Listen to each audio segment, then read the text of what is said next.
ನಮಸ್ತೆ ವೀಕ್ಷಕರೇ, ಶಿಲ್ಪಶ್ರೀ ಕ್ರಿಯೇಷನ್ಸ್ಗೆ ಸ್ವಾಗತ. ನಾನು ಶಿಲ್ಪ ಸಂತೋಷ್.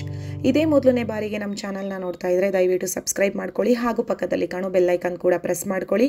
ಆಗ ನಾನು ಹೊಸದಾಗಿ ಅಪ್ಲೋಡ್ ಮಾಡುವಂತಹ ವಿಡಿಯೋ ನೋಟಿಫಿಕೇಷನ್ಸು ನಿಮಗೆ ಮೊದಲು ಬಂದು ತಲುಪುತ್ತೆ. ಇವತ್ತು ನಾನು ಲೇಟೆಸ್ಟ್ ಆಗಿರುವಂಥ ಒಂದು ಗ್ರ್ಯಾಂಡ್ ಬ್ರೈಡಲ್ ಡಬಲ್ ಸ್ಟೆಪ್ಪಲ್ಲಿ ಕ್ರೋಶಾ ಕುಚ್ಚು ಡಿಸೈನ್ನ ಮಾಡೋದು ತೋರಿಸ್ಕೊಡ್ತಾ ಇದ್ದೀನಿ. ಒಂದೇ ಕಲರಲ್ಲಿ ಡಬಲ್ ಸ್ಟೆಪ್ ಡಿಸೈನ್ನ ಮಾಡ್ಬೋದು. ಇದಕ್ಕೆ ನೀವು 650ಇಂದ 700ವರೆಗೂ ಚಾರ್ಜಸ್ ಮಾಡ್ಕೋಬಹುದು. ಇದು ನಿಮ್ಮ ಪ್ಲೇಸಸ್ ಮೇಲೆ ಕೂಡ ಡಿಪೆಂಡ್ ಆಗಿರುತ್ತೆ. ಚಾರ್ಜಸ್ ನೀವು ಹೆಚ್ಚು ಕಡಿಮೆ ಮಾಡ್ಕೋಬಹುದು. ಬನ್ನಿ ಮೊದಲಿಗೆ ಬೇಕಾಗಿರುವ ಮೆಟೀರಿಯಲ್ಸ್ ನೋಡ್ಕೊಳ್ಳೋಣ. ನೋಡಿ, ನಾನಿಲ್ಲಿ ಈ ರೀತಿ ಬಿಗ್ ಬೀಡ್ನ ತೊಗೊಂಡಿದ್ದೀನಿ. ನೀವು ಈ ಯಾವುದಾದ್ರೂ ಬಿಗ್ ಬೀಡ್ನ ಯೂಸ್ ಮಾಡ್ಬೋದು. ಒಟ್ನಲ್ಲಿ ಬಿಗ್ ಬೀಡ್ ಬೇಕಾಗುತ್ತೆ ಆ್ಯಂಡ್ ಸ್ಮಾಲ್ ಬೀಡು, ಅದ್ರ ಜೊತೆಗೆ ಸ್ಮಾಲ್ ರೌಂಡ್ ಬೀಡ್ ಕೂಡ ಬೇಕು. ಮತ್ತು ಕತ್ರಿ, ದೊಡ್ಡ ಕಣ್ಣಿನ ಸೂಜಿ, ಕ್ರೋಶಾ ನೀಡಲ್ ನಂಬರು ನೀವು 10 ಅಥವಾ 11 ಯಾವುದಾದ್ರೂ ಯೂಸ್ ಮಾಡ್ಬೋದು. ನಾನು ರೆಗ್ಯುಲರಾಗಿ ಯೂಸ್ ಮಾಡುವಂಥದ್ದು ನೀಡಲ್ ನಂಬರ್ 11. ಮತ್ತು ಜರಿ ದಾರ, ಆಮೇಲೆ 6 ಎಳೆ ದಾರ ಸುತ್ತಿಟ್ಕೊಂಡಿದ್ದೀನಿ. ಮತ್ತು ಕುಚ್ಚು ಕಟ್ಕೊಳ್ಳೋದಕ್ಕೆ ದಾರ ಕೂಡ ಬೇಕು. ಇದಿಷ್ಟು ನಮಗೆ ಬೇಕಾಗಿರುವಂಥ ಮೆಟೀರಿಯಲ್ಸು. ಇವಾಗ ಡಿಸೈನ್ ಹೇಗೆ ಮಾಡೋದು ಅನ್ನೋದನ್ನು ಶುರು ಮಾಡೋಣ ಬನ್ನಿ. ಮೊದಲಿಗೆ ನೋಡಿ, ಸೀರೆ ಮೇಲ್ಭಾಗನ ನಮ್ಮ ಕಡೆಗೆ ತಿರುಗಿಸಿ ಇಟ್ಕೊಳ್ಳೋಣ. ಸೀರೆ ಮೇಲ್ಭಾಗದ ರೈಟ್ ಸೈಡಿಂದ ಡಿಸೈನ್ನ ಶುರು ಮಾಡ್ಕೊಳ್ಳೋಣ. ಮತ್ತು ನಾವಿವಾಗ ಏನು 6 ಎಳೆ ದಾರನ ಸುತ್ತಿಟ್ಕೊಂಡಿರ್ತೀವಲ್ಲ, ಆ ದಾರನ ಸೀರೆಗೆ ಲಾಕ್ ಮಾಡ್ಕೊಳ್ಬೇಕು. ನಾನಿಲ್ಲಿ ಈ ಸೀರೆ ಏನಂದರೆ ನಾನು ಜಸ್ಟ್ ಸ್ಯಾಂಪಲ್ ಆಗಿ ತೋರಿಸ್ತಾ ಇದ್ದೀನಿ, ಸೀರೆ ಪೂರ್ತಿಯಾಗಿ ಆಗ್ತಾ ಇಲ್ಲ. ಹಾಗಾಗಿ ನಾನು ದಾರದ ತುದಿಗೆ ಗಂಟು ಹಾಕ್ಕೊಂಡು ನಾನಿಲ್ಲಿ ಕುಚ್ಚು ಡಿಸೈನ್ನ ಸ್ಟಾರ್ಟ್ ಮಾಡ್ಕೊಳ್ತಾ ಇದ್ದೀನಿ. ನಾನು ರೆಗ್ಯುಲರಾಗಿ ನಿಮಗೆ ವೀಡಿಯೋಸಲ್ಲಿ ತೋರಿಸ್ತೀನಿಲ್ಲ, ಆ ರೀತಿ ನೀವು ಸೀರೆಗೆ ಡೈರೆಕ್ಟಾಗಿ ಗಂಟು ಹಾಕ್ಕೊಂಡು ಕೊನೆಯಲ್ಲಿ ಕುಚ್ಚು ಒಳಗಡೆಗೆ ಸೇರಿಸ್ಕೋಬೋದು. ಏಕೆಂದರೆ ನಾನಿಲ್ಲಿ ಸಾರಿ ಪೂರ್ತಿ ಮಾಡ್ತಾ ಇಲ್ಲ, ಹಾಗಾಗಿ ನಾನು ದಾರದ ತುದಿಗೆ ಗಂಟು ಹಾಕ್ಕೊಂಡು ಈ ರೀತಿ ಮಾಡ್ತಾಯಿದ್ದೀನಿ. ಈ ರೀತಿ ಸೀರೆ ಹಿಂಭಾಗಕ್ಕೆ ದಾರನ ಪ್ಲೇಸ್ ಮಾಡಿಕೊಂಡು ನೋಡಿ, ಈ ರೀತಿ ಲಾಕ್ ಮಾಡಿದ್ಮೇಲೆ ಅದ್ರ ಪಕ್ಕ ಮತ್ತೆ ಒಂದು ಲಾಕ್ನ ಮಾಡ್ಕೊಳ್ಳಿ. 2 ಟೈಮ್ಸ್ ಲಾಕ್ ಮಾಡೋದ್ರಿಂದ ಅದು ಟೈಟಾಗಿ ಕೂತ್ಕೊಳ್ಳುತ್ತೆ ಅಂದ್ಬಿಟ್ಟು 2 ಟೈಮ್ಸ್ನ ಲಾಕ್ ಮಾಡ್ತಾ ಇದ್ದೀನಿ. 2 ಟೈಮ್ಸ್ ಲಾಕ್ ಮಾಡಿದ್ದಾದಮೇಲೆ ನೋಡಿ, ನಾವಿವಾಗ 5 ಚೈನ್ಸ್ ಹಾಕ್ಕೊಳ್ಳೋಣ. 2 ಟೈಮ್ಸ್ ಲಾಕ್ ಆದಮೇಲೆ 5 ಚೈನ್ ಬರಬೇಕು. 1 2 3 4 5 ಚೈನ್ಸ್ ಹಾಕ್ಬಿಟ್ಟು ಅದು ಎಲ್ಲಿಗೆ ಬರುತ್ತೆ ಅಂತ ನೋಡ್ಕೊಳ್ಳಿ. ಸೀರೆಗೆ ಕರೆಕ್ಟಾಗಿ ಅಲ್ಲಿಗೆ ಲಾಕ್ನ ಮಾಡ್ಕೊಳ್ಳಿ. ನೀಡಲ್ನ ಸ್ಟ್ರೈಟಾಗಿ ಇಟ್ಕೊಳ್ಳಿ. ನೀಟಾಗಿ ಕರೆಕ್ಟಾಗಿ ಅದು ರಿಂಕಲ್ಸ್ ಬರ್ದಿರೋ ರೀತಿಯಲ್ಲಿ ಲಾಕ್ ಮಾಡ್ಕೊಳ್ಳಿ. ಲಾಕ್ ಮಾಡಿದಾದಮೇಲೆ ಅದ್ರ ಪಕ್ಕದಲ್ಲೇ ಪಕ್ಕ ಲಾಕ್ ಮಾಡ್ಕೊಳ್ತಾ ಹೋಗಬೇಕು. ಲಾಕ್ ಆದಮೇಲೆ 3 ಟೈಮ್ಸ್ ಲಾಕ್ ಮಾಡ್ಕೊಳ್ಳಿ. ಜಸ್ಟ್ ಪಕ್ಕ ಲಾಕ್ಸ್ ಅಷ್ಟೇ. ನೋಡಿ, ಈ ರೀತಿ ಲಾಕ್ ಆದಮೇಲೆ 3 ಟೈಮ್ಸ್ ಲಾಕ್ ಮಾಡಬೇಕು. ಲಾಕ್ ಮಾಡಿ ನೋಡಿ, ಈಗ ಅಲ್ಲಿ 4 ಲಾಕ್ಸ್ ಟೈಪ್ ಕಾಣಿಸುತ್ತೆ. ಅದಾದಮೇಲೆ ನೋಡಿ, ಒಂದು ಬೀಡನ್ನ ಆ್ಯಡ್ ಮಾಡೋಣ. ನೀಡಲ್ನ ಸ್ವಲ್ಪ ಮೇಲಕ್ಕೆ ಎತ್ಬಿಟ್ಟು ದಾರನ ಇದು ಮಾಡಿಕೊಂಡು ನೀಡಲ್ಗೆ ಒಂದು ಬೀಡನ್ನ ಆ್ಯಡ್ ಮಾಡಿ ಬೀಡನ್ನ ದಾರದೊಳಗೆ ಹಾಕ್ಬಿಟ್ಟು ಆ ಬೀಡನ್ನ ಲಾಕ್ ಮಾಡೋಣ. ಫಸ್ಟು ಲಾಕ್ ಮಾಡಿಬಿಟ್ಟು ಅದು ಎಲ್ಲಿಗೆ ಬರುತ್ತೆ ಅಂತ ನೋಡ್ಕೊಳ್ಳಿ. ನೀಡಲ್ನ ಸ್ಟ್ರೈಟಾಗಿ ಇಟ್ಕೊಂಡು ಕರೆಕ್ಟಾಗಿ ಅಲ್ಲಿಗೆ ಲಾಕ್ ಮಾಡ್ಕೊಳ್ಳಿ. ಲಾಕ್ ಮಾಡಿದ ನಂತರ ಇವಾಗ ಸೀರೆನ ಉಲ್ಟಾ ಮಾಡ್ಕೊಳ್ಳಿ. ಸೀರೆನ ತಿರುಗಿಸ್ಕೋಬೇಕು. ಸೀರೆ ತಿರುಗಿಸ್ಕೊಂಡ್ಮೇಲೆ ನೋಡಿ, ನಾವೇನು ಬೀಡ್ ಲಾಕ್ ಮಾಡಿದಾಗ ಬೀಡ್ ಹಿಂದೆ ಒಂದು ಥ್ರೆಡ್ ಬಂದಿದೆಯಲ್ಲ, ಥ್ರೆಡ್ ಲೈನು, ಅಲ್ಲಿ ಈಗ ಲಾಕ್ ಮಾಡ್ಕೊಳ್ತಾ ಹೋಗಬೇಕು. Just lock. ಆ ಥ್ರೆಡ್ ಒಳಗಡೆಯಿಂದ ದಾರ ಮೇಲಕ್ಕೆ ಎತ್ಕೊಳ್ಳಿ. ನೀಡಲ್ ಮೇಲೆ 2 ಎಳೆ ದಾರ ಇರುತ್ತೆ, 2ನ್ನ 1 ಮಾಡಿ. ಥ್ರೆಡ್ ಒಳಗಡೆಯಿಂದ ದಾರ ಮೇಲಕ್ಕೆ ಎತ್ಕೊಡಿ. ನೀಡಲ್ ಮೇಲೆ 2 ಎಳೆ ದಾರ ಇರುತ್ತೆ, 2ನ್ನ 1 ಮಾಡಿ. ಸೊ ಇದೇ ರೀತಿನಲ್ಲಿ ನಾವು ಆ ಥ್ರೆಡ್ಗೆ 10 ಲಾಕ್ಸ್ನ ಮಾಡಬೇಕು, ಅಥವಾ ಹಾಫ್ ಕ್ರೋಶೆಟ್ ಅಂತ ಕೂಡ ಹೇಳ್ಬೋದು. ಹಾಫ್ ಕ್ರೋಶೆಟ್ ಅಂದರೆ ನೀಡಲ್ ಮೇಲೆ ದಾರ ಸುತ್ಕೊಂಡು ಮಾಡ್ತೀವಿ, ಇದನ್ನು ಕೂಡ ಹಾಫ್ ಕ್ರೋಶೆಟ್ ಅಂತ ಕನ್ಸಿಡರ್ ಮಾಡ್ಕೊಳ್ಳಿ. 10 ಲಾಕ್ಗಳನ್ನ ಮಾಡ್ಕೊಂಡು ಹೋಗಿ. 10 ಲಾಕ್ ಅಂತಲೇ ಹೇಳ್ತಾರೆ ಯೂಶ್ವಲಿ. 10 ಲಾಕ್ನ ಮಾಡ್ಕೊಳ್ಳೋಣ. ಆ ಥ್ರೆಡ್ಗೆ 10 ಬಾರಿ ಮಾಡ್ಕೋಬೇಕು. ಕರೆಕ್ಟಾಗಿ ಕೌಂಟ್ ಮಾಡ್ಕೊಳ್ಳಿ. ಏಕೆಂದರೆ ಅದು ನಮಗೆ ಸ್ವಲ್ಪ ಜಾಸ್ತಿ ಮಾಡಿಕೊಂಡ್ರೆ ನಿಮಗೆ ಒಂದು ಆರ್ಚ್ ಟೈಪಲ್ಲಿ ಕಾಣಿಸ್ಬೇಕು, ಅದಕ್ಕೋಸ್ಕರ 10 ಬಾರಿ ಮಾಡ್ಕೊಂಡ್ಮೇಲೆ ಬೀಡ್ ಪಕ್ಕ ಲಾಕ್ ಇರುತ್ತಲ್ಲ, ಆ ಲಾಕಿಗೆ ಲಾಕ್ ಮಾಡ್ಕೊಳ್ಳಿ. ಬೀಡ್ ಪಕ್ಕ ಲಾಕ್ ಇರುತ್ತಲ್ಲ, ಆ ಲಾಕಿಗೆ ಲಾಕ್ ಮಾಡಿ. ಲಾಕ್ ಮಾಡಿದ್ಮೇಲೆ ಅದ್ರ ಪಕ್ಕದ ಲಾಕ್ ಮೇಲೆ ಒಂದು ಲಾಕ್ನ ಮಾಡ್ಕೊಳ್ಳೋಣ. ಲಾಕ್ ಮಾಡಿಬಿಟ್ಟು ಇವಾಗ 12 ಚೈನ್ಗಳನ್ನ ಹಾಕ್ಕೊಳ್ಳೋಣ. 12 ಚೈನ್ಗಳು ಕರೆಕ್ಟಾಗಿ ಕೌಂಟ್ ಮಾಡ್ಕೊಳ್ಳಿ. 12 ಚೈನ್ಗಳನ್ನ ಹಾಕ್ಕೋಬೇಕು. 12 ಬಾರಿ ಲಾಕ್ ಮಾಡ್ಕೊಳ್ಳಿ. 12 ಚೈನ್ಗಳನ್ನ ಹಾಕ್ಕೊಳ್ಳಿ. 12 ಚೈನ್ನ ಹಾಕಿ ಸೀರೆನ ನಾವು ಸೀದಾ ಮಾಡ್ಕೊಳ್ಳೋಣ. ಈಗ ತಿರುಗಿಸ್ಕೊಳ್ಳೋಣ ಸೀರೆನ. ನೋಡಿ, ಈ ರೀತಿ 12 ಚೈನ್ ಆದಮೇಲೆ ಸೀರೆ ತಿರುಗಿಸ್ಕೊಂಡಿದ್ದೀನಿ. ತಿರುಗಿಸ್ಕೊಂಡಿದ್ದಾದಮೇಲೆ ಇವಾಗ ಅಲ್ಲಿ ಲಾಕ್ ಇದೆಯಲ್ಲ, ನಾವು ಆಲ್ರೆಡಿ ಸ್ಟಾರ್ಟ್ ಮಾಡಿ ಒಂದು ಲಾಕ್ ಕಾಣಿಸ್ತಾ ಇದೆಯಲ್ಲ, ಆ ಲಾಕ್ ಮೇಲೇ ಲಾಕ್ ಮಾಡ್ಕೊಳ್ಳಿ. ಈಗ ಆ ಲಾಕ್ ಮೇಲೆ ಒಂದು ಲಾಕ್ನ ಮಾಡ್ಕೊಳ್ಳಿ. 12 ಚೈನ್ ಹಾಕಿ ಆ ಲಾಕ್ ಮೇಲೆ ಫಸ್ಟು ಲಾಕ್ ಮಾಡ್ಕೊಳ್ಳೋಣ. ಅದಾದಮೇಲೆ ಸೀರೆಗೆ ಈಗ ಲಾಕ್ ಮಾಡ್ಕೊಳ್ಳೋಣ. ಅದು ಎಲ್ಲಿಗೆ ಬರುತ್ತೆ ಅಲ್ಲಿಗೆ ಸೀರೆಗೆ ಲಾಕ್ ಮಾಡಬೇಕು ಈ ರೀತಿ. ಓಕೆನಾ, ಸೀರೆಗೆ ಲಾಕ್ ಮಾಡಿದ್ದಾಯಿತು ನೋಡಿ. ಇವಾಗ ಈ ರೀತಿ ನಾವು ಒಂದು ಸ್ಟೆಪ್ ಬೀಡ್ ಕೆಳಗಡೆ ಒಂದು ಪುಟ್ಟದಾಗಿ ಲೈನ್ ಆರ್ಚ್ ಬಂದಿದೆಯಲ್ಲ, ಅದ್ರ ಕೆಳಗಡೆ ಇದು ಆರ್ಚ್ ಬರುತ್ತೆ. ಸೀರೆನ ಮತ್ತೆ ಉಲ್ಟಾ ಮಾಡ್ಕೊಳ್ಳಿ. ಉಲ್ಟಾ ಮಾಡ್ಕೊಂಡ್ಮೇಲೆ ಇವಾಗ ನಾವು ಹಾಫ್ ಕ್ರೋಶೆಟ್ನ ಮಾಡಬೇಕು. ಅಂದರೆ ನೀಡಲ್ ಮೇಲೆ ದಾರ ಸುತ್ತಕೊಂಡು ಆಮೇಲೆ ಆ ಏನು 12 ಚೈನ್ ಹಾಕಿರ್ತೀವಲ್ಲ ಅದರೊಳಗಡೆಯಿಂದ ದಾರ ಮೇಲಕ್ಕೆ ಎತ್ಕೊಂಡು, ನೀಡಲ್ ಮೇಲೆ 3 ಎಳೆ ದಾರ ಇರುತ್ತೆ, 3 ಒಂದು ಮಾಡಬೇಕು. ನೀಡಲ್ ಮೇಲೆ ದಾರ ಸುತ್ತಕೊಂಡು ಆ 12 ಚೈನ್ ಗ್ಯಾಪ್ ಒಳಗಡೆಯಿಂದ ದಾರ ಮೇಲಕ್ಕೆ ಎತ್ಕೊಳ್ಳಿ. ನೀಡಲ್ ಮೇಲೆ 3 ಎಳೆ ಇರುತ್ತೆ, 3 ಒಂದು ಮಾಡಿಬಿಡ್ಬೇಕು. Just half crochet. ಇದನ್ನು ಹಾಫ್ ಕ್ರೋಶೆಟ್ ಅಂತ ಹೇಳ್ತೀವಿ, ಅದನ್ನು ಲಾಕ್ ಅಂತೀವಿ, ಇದನ್ನು ಹಾಫ್ ಕ್ರೋಶೆಟ್ ಅಂತೀವಿ. ಸೊ ಇಲ್ಲಿ ನಾವು 12 ಚೈನ್ ಹಾಕಿದ್ದೀವಲ್ವ, 12 ಚೈನ್ ಗ್ಯಾಪ್ಸಲ್ಲಿ 15ರಿಂದ 16 ಕಂಬಗಳನ್ನ ಮಾಡ್ಕೋಬೇಕು. 16 ಕಂಬನೇ ಮಾಡ್ಕೊಳ್ಳಿ. 16 ಕಂಬ ಮಾಡ್ಕೊಳ್ಳಿ. 12 ಚೈನ್ ಗ್ಯಾಪ್ ಒಳಗಡೆಗೆ 16 ಹಾಫ್ ಕ್ರೋಶೆಟ್ಸ್ನ ಮಾಡ್ಕೊಳ್ಳೋಣ.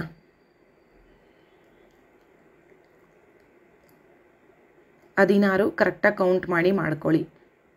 ಯಾಕೆಂದರೆ ನೆಕ್ಸ್ಟ್ ಸ್ಟೆಪ್ ಕೂಡ ಇದೆ ಇನ್ನು. ಹಾಗಾಗಿ ತುಂಬಾ ಗ್ರ್ಯಾಂಡ್ ಲುಕ್ ಕೊಡುತ್ತೆ, ಹೆವಿ ಲುಕ್ ಕೊಡುತ್ತೆ ಇದು. ಫೈನಲ್ ಆದಮೇಲೆ ನೀವು ನೋಡ್ಬೋದು ನೋಡಿ. ನೀಡಲ್ ಮೇಲೆ ದಾರ ಸುತ್ಕೊಳ್ಳಿ, 12 ಚೈನ್ ಗ್ಯಾಪ್ ಒಳಗಡೆಯಿಂದ ದಾರ ಮೇಲಕ್ಕೆ ಎತ್ಕೊಳ್ಳಿ. ನೀಡಲ್ ಮೇಲೆ 3 ಎಳೆ ಇರುತ್ತೆ, 3 ಒಂದು ಮಾಡಿ. ಸೊ ಈ ರೀತಿ ಹಾಫ್ ಕ್ರೋಶೆಟ್ನ ಮಾಡ್ಕೊಳ್ಳಿ. 16 ಹಾಫ್ ಕ್ರೋಶೆಟ್ಸ್ನ ಮಾಡ್ಕೊಳ್ಳಿ. ಫಸ್ಟ್ ಸ್ಟೆಪ್ಪಲ್ಲಿ 10 ಬರುತ್ತೆ, ಇದರಲ್ಲಿ 16. ಈಗ 16 ಆದಮೇಲೆ ನೆಕ್ಸ್ಟ್ ಲಾಕ್ ಇದೆಯಲ್ಲ, ಆ ಲಾಕ್ ಮೇಲೆ ಲಾಕ್ ಮಾಡ್ಕೊಂಬಿಡೋಣ. ಥರ್ಡ್ ಒನ್ ಲಾಕ್ ಮೇಲೆ ಲಾಕ್ ಮಾಡೋದು. ಓಕೆನಾ. ಸೊ ಈಗ ಲಾಕ್ ಮೇಲೆ ಲಾಕ್ ಆದಮೇಲೆ ಸೀರೆನ ಸೀದಾ ಮಾಡ್ಕೊಳ್ಳಿ. ಸೀರೆನ ಸೀದಾ ಮಾಡ್ಕೊಳ್ಳೋಣ. ಮಾಡ್ಕೊಂಡ್ಮೇಲೆ ಇವಾಗ ನಾವು ಬೀಡ್ಸ್ನ ಆ್ಯಡ್ ಮಾಡಬೇಕು. ನೀಡಲ್ಗೆ ಬೀಡ್ಸ್ಗಳನ್ನ ತಗೊಳ್ಳೋಣ. ನಾನು ಹಟ್ಟಿಯ ಟೈಮು 4 ಬೀಡ್ಸ್ಗಳನ್ನ ತಗೊಳ್ತಾ ಇದ್ದೀನಿ. ನನಗೆ ಪ್ರಾಕ್ಟೀಸ್ ಇರೋದ್ರಿಂದ 4 ಬೀಡ್ಸ್ಗಳನ್ನ ಹಾಕ್ಕೊಳ್ತಾ ಹೋಗ್ತೀನಿ. ನೋಡಿ, ದಾರದೊಳಗೆ ಬೀಡನ್ನ ಹಾಕ್ಕೊಳ್ಳಿ. ಫಸ್ಟ್ ಹೋಲ್ ಗ್ಯಾಪ್ಗೆ ಲಾಕ್ ಮಾಡಿ ಅದನ್ನು, ಬೀಡನ್ನ. ಮತ್ತು ಬೀಡನ್ನ ಇನ್ಸರ್ಟ್ ಮಾಡಿ ನೆಕ್ಸ್ಟ್ ಹೋಲ್ ಗ್ಯಾಪ್. ನಿಮಗೆ ಅಲ್ಲಿ ಹೋಲ್ಸ್ ಪುಟ್ಟದಾಗಿ ನಿಮಗೆ ಪುಟ್ಟದಾಗಿ ಕಾಣಿಸ್ತಾ ಇರುತ್ತೆ ಗ್ಯಾಪ್ ನಿಮಗೆ. ಆ ಗ್ಯಾಪಲ್ಲಿ ಲಾಕ್ ಮಾಡ್ಕೊಳ್ತಾ ಹೋಗಬೇಕು ಈ ರೀತಿ. ನನಗೆ ಪ್ರಾಕ್ಟೀಸ್ ಇರೋದ್ರಿಂದ ನಾನು 4 ಬೀಡನ್ನ ಅಟ್ ಎ ಟೈಮ್ ತಗೊಳ್ತೀನಿ. ನಾವು ಈ ರೀತಿ ಅಟ್ ಎ ಟೈಮ್ 4 ಬೀಡ್ಗಳನ್ನ ತಗೊಳ್ಳೋದ್ರಿಂದ ನಮಗೆ ಟೈಮ್ ಸೇವ್ ಆಗುತ್ತೆ, ಫಾಸ್ಟ್ ಮೂವಿಂಗ್ ಆಗುತ್ತೆ. ನೀವು ಒಂದೊಂದೇ ಬೀಡ್ ಅಂದರೆ 16 ಬೀಡಿಗೆ 16 ಸರಿ ಬೀಡನ್ನ ಎತ್ಕೋಬೇಕು. ಸೊ ನಾನು ಈ ರೀತಿ 4 ತಗೊಂಡ್ರೆ 4 ಸಲ ಮುಗ್ದೋಗುತ್ತೆ. ಸೊ ನೋಡಿ, ಈ ರೀತಿ 4 ಬೀಡ್ಗಳನ್ನ ತಗೊಳ್ತಾ ನಾನು ಬೀಡನ್ನ ಆ್ಯಡ್ ಮಾಡ್ಕೊಳ್ತಾ ಹೋಗ್ತಾಯಿದ್ದೀನಿ. ಒಂದ್ರ ಪಕ್ಕ ಒಂದೊಂದು ಬೀಡನ್ನ ಆ್ಯಡ್ ಮಾಡಬೇಕು, ಲಾಕ್ ಮಾಡಬೇಕು, ಬೀಡನ್ನ ಆ್ಯಡ್ ಮಾಡಬೇಕು, ಲಾಕ್ ಮಾಡಬೇಕು. ಸೊ ಈ ರೀತಿ ಮಾಡ್ಕೊಳ್ಬೇಕು. ಅದು ಡಿಸೈನ್ ಅಂತೂ ತುಂಬಾ ಸ್ಟಿಫಾಗಿ ನಿಂತ್ಕೊಳ್ಳುತ್ತೆ, ತುಂಬಾ ಚೆನ್ನಾಗಿ ಬರುತ್ತೆ. ಫಿನಿಶಿಂಗ್ ಅಂತೂ ಆರ್ಚ್ ಅಂತೂ ಒಂದು ಚೂರು ನಿಮಗೆ ಇದಾಗಲ್ಲ, ಶೇಕ್ ಆಗಲ್ಲ. ಅಂದರೆ ಅಷ್ಟು ಸ್ಟಿಫಾಗಿ ನಿಂತ್ಕೊಳ್ಳುತ್ತೆ, ಲೂಸಾಗಿ ಇರುತ್ತೆ. ಆ ರೀತಿ ಏನಿಲ್ಲ, ಅಷ್ಟು ಫಿನಿಶಿಂಗ್ ತುಂಬ ಚೆನ್ನಾಗಿ ಬರುತ್ತೆ. ಈ ರೀತಿ ಮಾಡ್ಕೊಳ್ಳೋದ್ರಿಂದ ಡಿಸೈನ್ನ ಖಂಡಿತ ಟ್ರೈ ಮಾಡಿ ನೋಡಿ, ನಿಮಗೆ ಗೊತ್ತಾಗುತ್ತೆ. ಇರಿ ಫೈನಲ್ಲಾಗಿ ನಾನು ಹೇಗೆ ಕಾಣಿಸುತ್ತೆ ಅನ್ನೋದನ್ನು ತೋರಿಸ್ತೀನಿ. ಸಿಂಗಲ್ ಕಲರಲ್ಲಿ, ಅದರಲ್ಲೂ ಕಲರ್ ಕಾಂಬಿನೇಷನ್ ಅಂತೂ ಸೂಪರ್ ಆಗಿದ್ದರೆ ಹೆವಿ ಗ್ರ್ಯಾಂಡ್ ಲುಕ್ ಕೊಡುತ್ತೆ ನಿಮಗೆ. ಕಲರ್ ನೀವು ಒಂದೇ ಕಲರಲ್ಲಿ ನೋಡಿ ಎಷ್ಟು ಸ್ಟೆಪ್ ಬರುತ್ತೆ ಅಂತ. ಇದು ಜಸ್ಟ್ ನಾವು ಹಾಫ್ ಕ್ರೋಶೆಟ್ ಮಾಡ್ಕೊಳ್ತಾ ಇರೋದ್ರಿಂದ ನಿಮಗೆ ಆರ್ಚ್ಗಳು ಅಷ್ಟು ದೊಡ್ಡದಾಗಿ ಬರಲ್ಲ. ಅಂದರೆ ಮೀಡಿಯಮ್ ಆಗಿ ಗ್ರ್ಯಾಂಡ್ ಲುಕ್ಕು ಕೊಡುತ್ತೆ. ಮಾತ್ರ ನೀಟಾಗಿ ಬರುತ್ತೆ ಡಿಸೈನ್, ನೀಟ್ ಫಿನಿಶಿಂಗ್ ಬರುತ್ತೆ ಡಿಸೈನ್ ಅಂತೂ.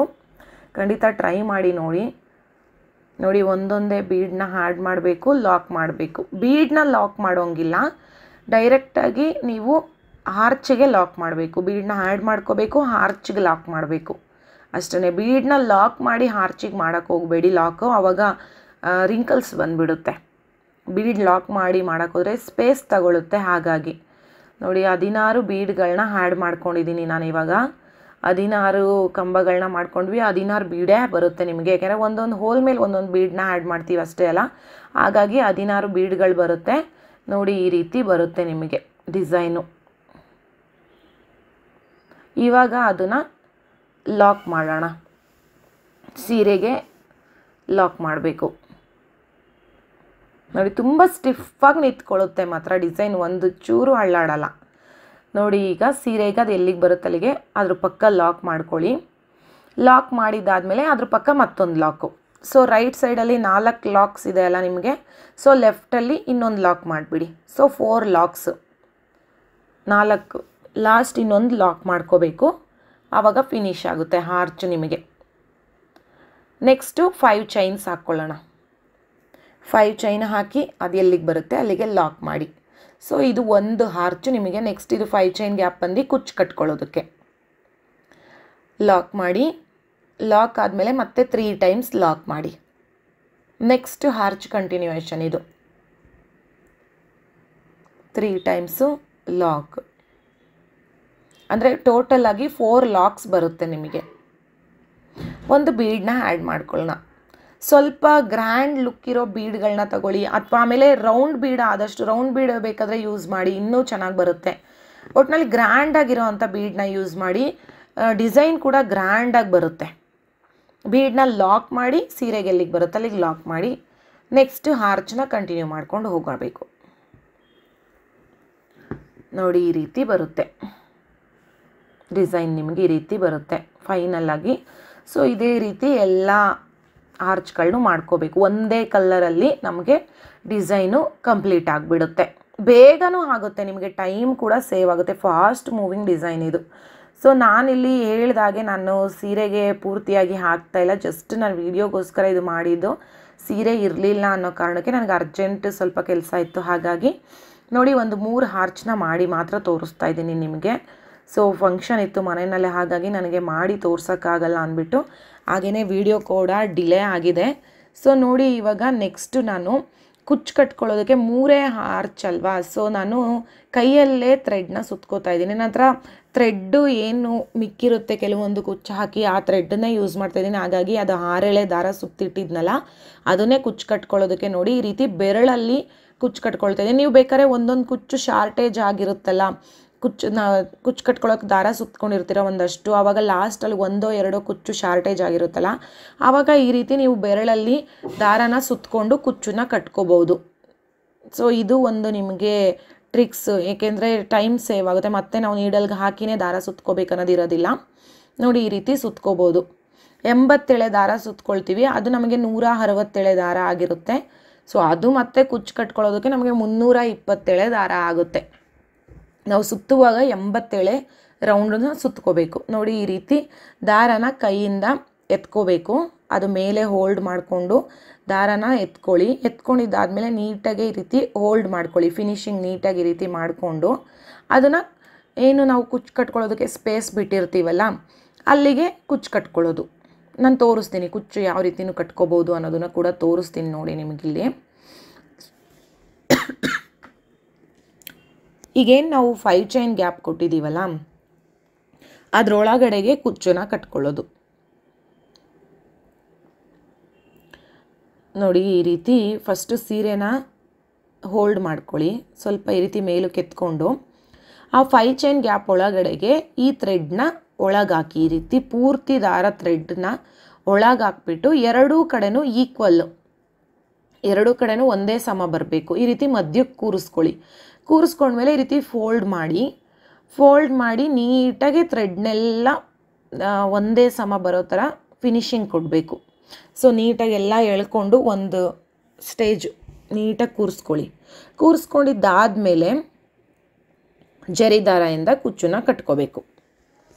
ನಾರ್ಮಲ್ ನೀಡಲ್ಗೆ 1-2 ಎಳೆ ಜರಿ ದಾರ ಹಾಕ್ಕೊಳ್ಳಿ. ನೋಡಿ ಕುಚ್ಚು ಹಿಂಭಾಗದಿಂದ ನೀಡಲ್ನ ಹಾಕಬೇಕು, ಆವಾಗ ನಿಮಗೆ ಜರಿ ದಾರ ಹಿಂದ್ಗಡೆ ಕೂತ್ಕೊಳ್ಳುತ್ತೆ, ಮೇಲ್ಗಡೆ ಕಾಣಿಸೋದಿಲ್ಲ. ನೋಡಿ ಈ ರೀತಿ ಜರಿ ದಾರನ ಹಾಕಿ 1-2-3 ಬಾರಿ ಸುತ್ತಕೊಂಡು ಆಮೇಲೆ ಗಂಟು ಹಾಕ್ಕೊಂಡು ಟೈಟಾಗಿ ಕಟ್ಕೋಬೇಕು.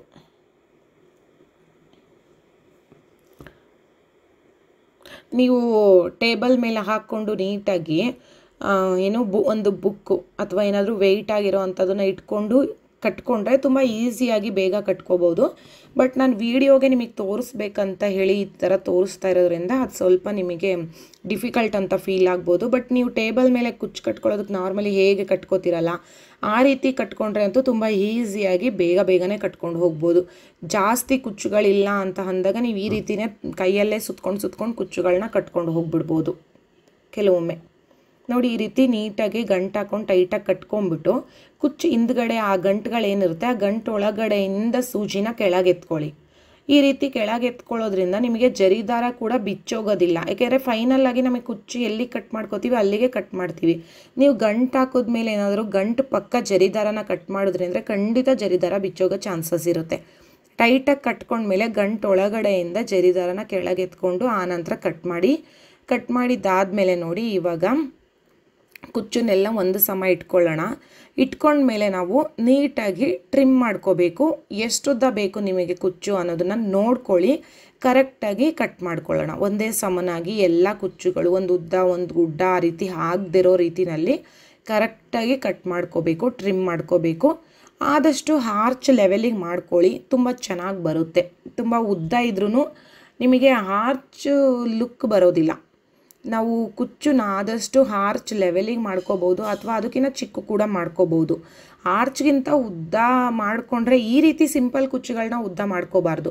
ಬೇಕಾದರೆ ಮಿಡಲಲ್ಲಿ ಒಂದು ಬೀಡನ್ನ ಆ್ಯಡ್ ಮಾಡಿ ಮಾಡ್ಕೊಳ್ತಾರಲ್ಲ ಆ ಥರ ಮಾಡ್ಕೋಬೋದು, ಅದು ನಿಮಗೆ ಲುಕ್ ಕೊಡುತ್ತೆ.